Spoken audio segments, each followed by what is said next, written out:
Hello there everybody, this is Yoshi here, and today, let's play Mighty Morphin Power Rangers on the Super Nintendo. Oh, how I love this game, and how I love Mighty Morphin Power Rangers. It was one of the greatest shows when I was a kid. I mean, granted, I never played the game as a kid, because I didn't even know it existed when I was a kid, but, yeah, this is an awesome game.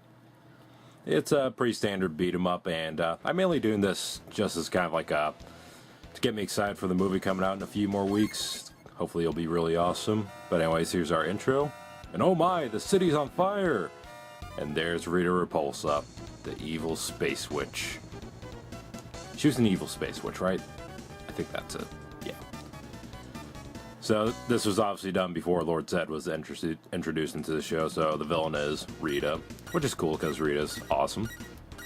And now it's time to pick a character. Now there are 5 levels and 2 bosses. So, since there are 5 levels and 5 Rangers, that means I will be using 1 character per level. So, we're going to start with Zack, the Black Ranger. And I do have a specific order I'm going in, and I will explain it in the final part, but a hardcore Power Rangers fan will probably figure out in this part alone. So, hey, if you figure out, let me know in the comments. If not, then don't worry, you'll get your answer in... Wow, I mispronounced that terribly. You'll get your answer in part 3. So, anyways, excuse me, sir. Do you know where I can find some more putties to beat up on? Oh. Yeah, I never saw that coming. It is a 90s game, so it does have a few, you know, things like that here and there, but whatever, it's cool. So these purple putties here take a combo to take down. The gray ones take 1 hit. Pretty much the best way to describe the putties. If they're gray, they take 1 hit. If they're any type of color, it takes at least a combo to take them down. So I do got wonder though, since when are they other colors? Because usually putties are just gray in the show, so what's with the colors all of a sudden? I don't know, I guess they needed to come up with something to differentiate, wow, I can't talk today. Differentiate the enemies. Granted, I ain't complaining, I just find it a little bit inaccurate. Alright, so we're getting close to meeting our first boss of the game. Just after I get past this section, just take down this purple putty. And here we are. As soon as the camera scrolls over, there we go.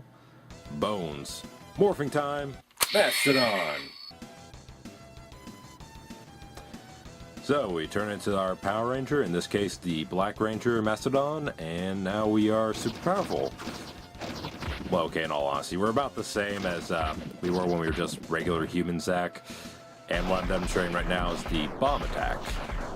Don't do what I did. Wait till all 3 enemies come on screen, though. Just my personal word of advice, because if you don't, then you look kind of like a fool like me.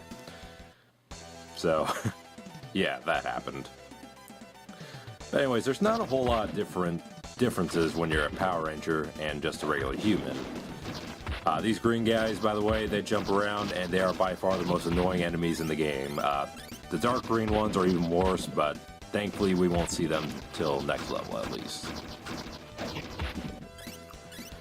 So, another thing you can do, you can pick up objects and throw them, and that pickup I just picked up is another bomb.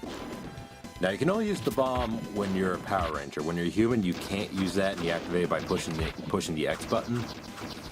So what I would recommend personally is I would hold on to those bombs for the boss fights, because not to say the bosses are hard or anything, but if you're like me, you're probably not the best at beat-em-up games. Let me just get this out of the way right now. I'm not good at beat-em-up games, okay? This is not going to be super amazing gameplay or anything. So, yeah, just throwing that out there right now. But anyways, there's really not a whole lot of differences. One difference between being a Power Ranger and a human, like I already mentioned, is you can use the bomb. And I don't know why putties are driving the truck all of a sudden. Well, actually, now I think about it, there's no driver in that truck, so how does that work? I have no idea. But since it's been used for evil, it must be destroyed. Over here we have a health pickup. I'm not sure if you saw it because I did grab it kind of quick. But one cool thing about this game is the more health packs you get, your health bar can actually go a lot higher than it's supposed to, which is pretty cool. And I'm just smashing this car because I feel like being a jerk. That's what you get for parking in my area. Well, I guess it's not really my area, but you know what I mean. I just want to be a jerk because I can be. And there's green guys jumping. Oh no, it's the dark green ones. I forgot they appear at the end. Oh, I hate these guys. I hate them. They're so annoying. They always jump out of my combos, so I can never finish them in one foul swoop. But anyways, it's time for the boss. So here we go with Bones. Now Bones is a pretty simple first boss. I wouldn't say he's the easiest boss in the game. That would probably go to either the second boss or the third boss, I'd say. Though in all honesty, none of them are really that challenging. His main attacks are going to be shooting projectiles like that, and his little sword stab there, which you can easily duck underneath.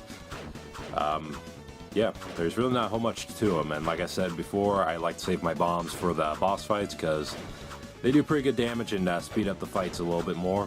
Especially because, I don't know why, but I'm having the hardest time getting a combo on him. Oh, come on, I should have ducked that. There we go. Yeah, that's the only real issue I have with Bones is that he keeps jumping around. He's kind of like the dark green guys in that they keep jumping out of my combos and just annoying me. But he's really not that bad. Eventually, he's going to fall apart, and then he'll lose his sword and he'll have a new attack. So, come on, we should be getting there. There we go. So he reforms, and now he has no arms. So instead of his sword, he's going to be shooting fireballs at us. And you want to hit him as quickly as you can. The jump kick in particular is pretty effective at doing that, except for when it misses like it did there, and when you get hit like there. You want to do that because that fireball will start to home in on you, and if you let him, he'll start spamming it quite a bit, and it'll be kind of hard to dodge. But he's still not particularly hard. I find him to be a pretty simple boss.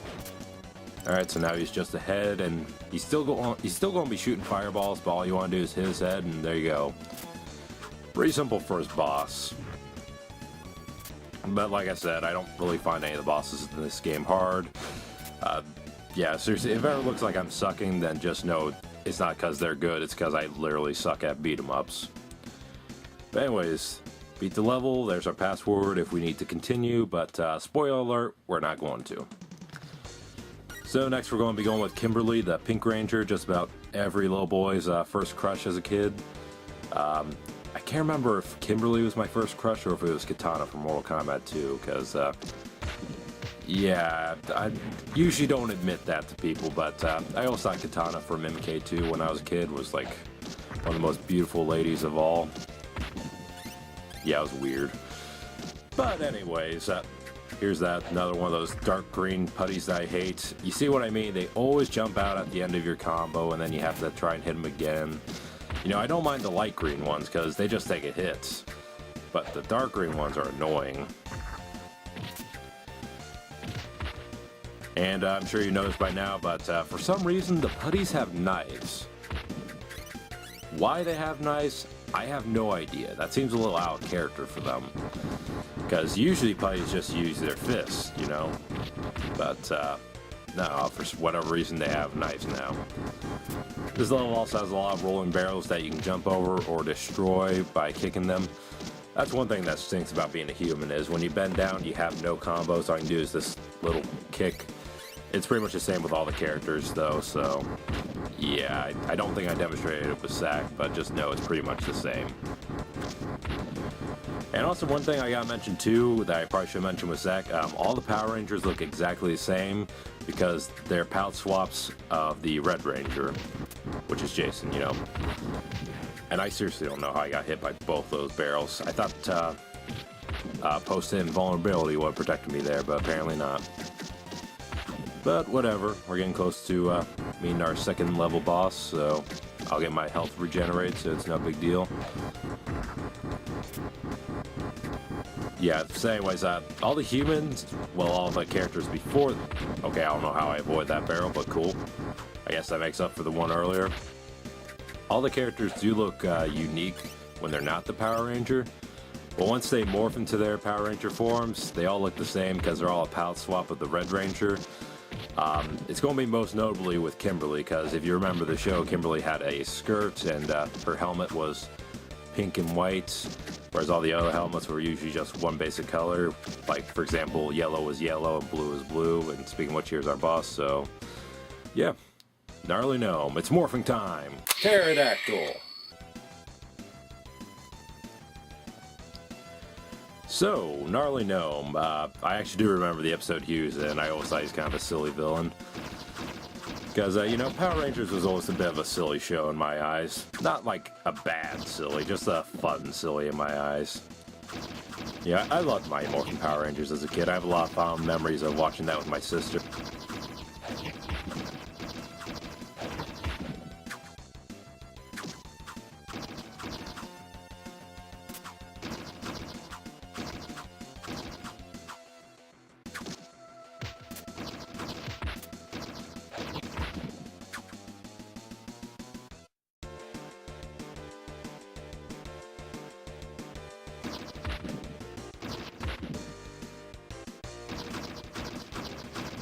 Okay, sorry about that lack of commentary there. My camera cut off for some weird reason. But anyways, I loved the show as a kid. I loved watching it with my sister and my mother on occasion.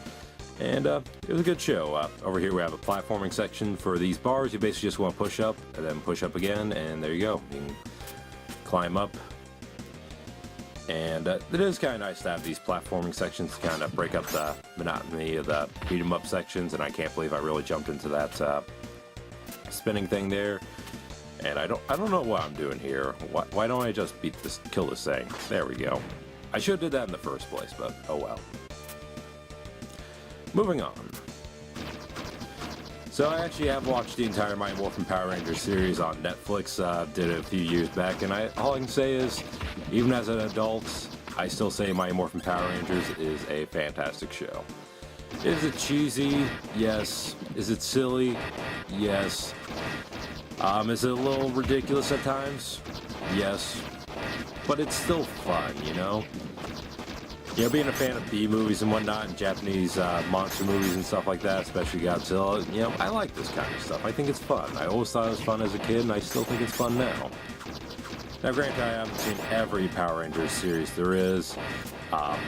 I have seen a bit. I do remember Zeo as a kid, and I remember In Space as a kid, but other than that, I don't remember much. I did watch Megaforce when it was on Nickelodeon, and I watched a little bit of Dino Charge and Samurai again when it was on Nickelodeon, and they were all right, you know. I think my main problem is they didn't feel as, you know, silly and cheesy and whatnot. You know, what can I say? I like it when my shows are fun and not super serious and whatnot. That's why Super Sentai, the show that Power Rangers is based off of, yeah, I've seen a few clips of Super Sentai, but I never really got into it personally because it's a little too serious for me, you know? I like the fun in my shows. Like, a good example, in Super Sentai, well, I guess I should start by mentioning it in Power Rangers. In Power Rangers, there's a guy called Tommy Oliver who was a Green Ranger at one point. During the series, though, he ended up losing his powers, and would later return as the White Ranger. I seriously got hit by that spear again. Ugh, you hate these things. I wish you could destroy them, but you can't. But anyways, he lost his powers, and he would later return as the White Ranger.